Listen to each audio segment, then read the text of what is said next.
Hello everyone, welcome to my YouTube channel. Friends, आज की इस वीडियो में मैं आपको इंग्लिश के कुछ ऐसे वर्ड बताऊंगा जो रोज़ काम आते हैं और आप एक ही वर्ड से कैसे कई सारे छोटे छोटे इंग्लिश सेंटेंस भी बना सकते हैं और कई सारे वर्ड आपको खुद ब खुद कैसे याद हो जाते हैं। इसके लिए आपको वीडियो को एंड तक देखना है, ध्यान से समझिएगा। जैसे पहला वर्ड है विद। विद का प्रयोग साथ के लिए प्रयोग किया जाता है, इसलिए विद का मतलब है साथ।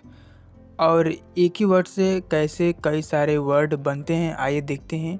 विद मी, विद के बाद यदि मी है तो ये हो गया मेरे साथ। विद मी, मेरे साथ। इसी तरह से विद अस, हमारे साथ। विद यू, तुम्हारे साथ। विद हिम, उसके साथ। विद देम, उनके साथ। विद ऑल, सबके साथ। इस तरह से आप देख सकते हैं कि केवल एक वर्ड से आप कई सारे वर्ड, छोटे छोटे सेंटेंस बना सकते हैं। बस आपको एक वर्ड याद करना है। नेक्स्ट है फॉर। फॉर का मतलब है के लिए, क्योंकि के लिए प्रयोग किया जाता है फॉर का इंग्लिश में। तो फॉर के साथ मी है, मतलब फॉर के बाद मी आता है तो मेरे लिए, ठीक है। फॉर यू, आपके लिए। जैसे हम कभी किसी से बोलते हैं ना कि ये आपके लिए है, तो आप बोल सकते हैं फॉर यू, यह आपके लिए है, इट्स फॉर यू। इसी तरह से फॉर अस। फॉर के साथ अस है, जबकि अस का मतलब है हमारा, ठीक है। तो फॉर अस है तो ये बनता है हमारे लिए। फॉर अस, हमारे लिए। फॉर देम, देम का मतलब है उनके। फॉर के साथ देम है तो उनके लिए। फॉर देम, उनके लिए। ठीक ऐसा ही नेक्स्ट वर्ड है, ध्यान से समझिएगा। विदाउट, जिसका प्रयोग के बिना या फिर बगैर, जैसे बोलते हैं ना कि मेरे बगैर, आपके बगैर या आपके बिना, तो इसी को आज हम सीखते हैं। विदाउट मी, विदाउट के बाद यदि मी है, विदाउट मी तो मेरे बिना। विदाउट यू, आपके बिना या तुम्हारे बिना। जैसे हम बोलते हैं ना कि मैं आपके बिना कुछ नहीं हूँ, I am nothing without you.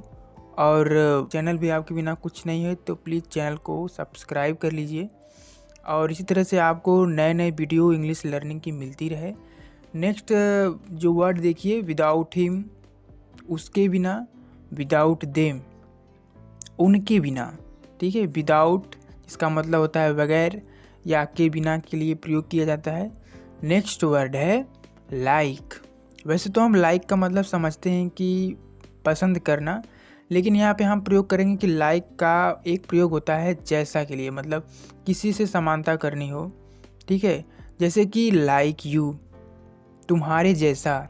अच्छा, एक और वर्ड होता है जैसे एस, एज, जिसका मतलब होता है जैसे। यदि होता जैसा कि तुम, तो वहाँ बोलते एज यू, लेकिन यहाँ पे है तुम्हारे जैसा, लाइक यू। मेरे जैसा, लाइक मी। उनके जैसा, लाइक देम, ठीक है। नेक्स्ट वर्ड है अहेड। अहेड ऑफ, अहेड का मतलब होता है आगे। अहेड ऑफ का मतलब है के आगे, मतलब हम जिससे आगे की बात कर रहे हैं, इसलिए यहाँ पे अहेड के बाद ऑफ है, ठीक है। अहेड ऑफ यू, यहाँ पे अहेड ऑफ के बाद है यू, यानी तुमसे आगे। अहेड ऑफ यू, तुमसे आगे।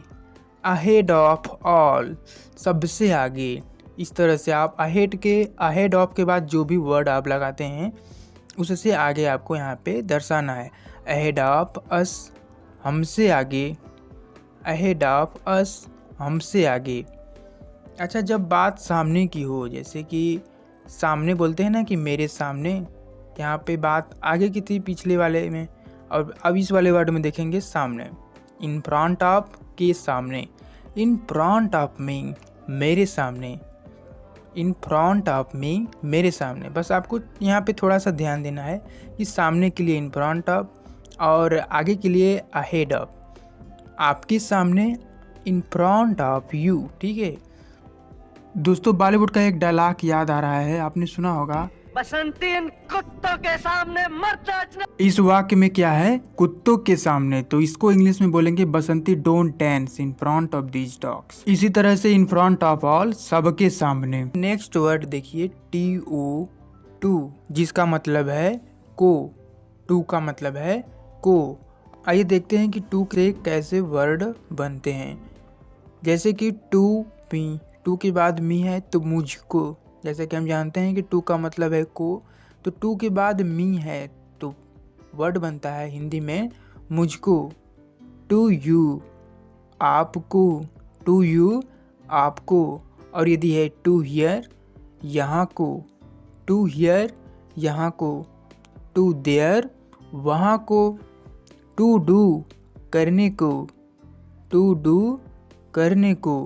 इस तरह से आप टू के बाद कोई भी प्रोनाउंस हो या कोई भी क्रिया हो, उसके बाद आप इस तरह से बनाएंगे। जैसे कि टू के बाद गो है तो जाने को।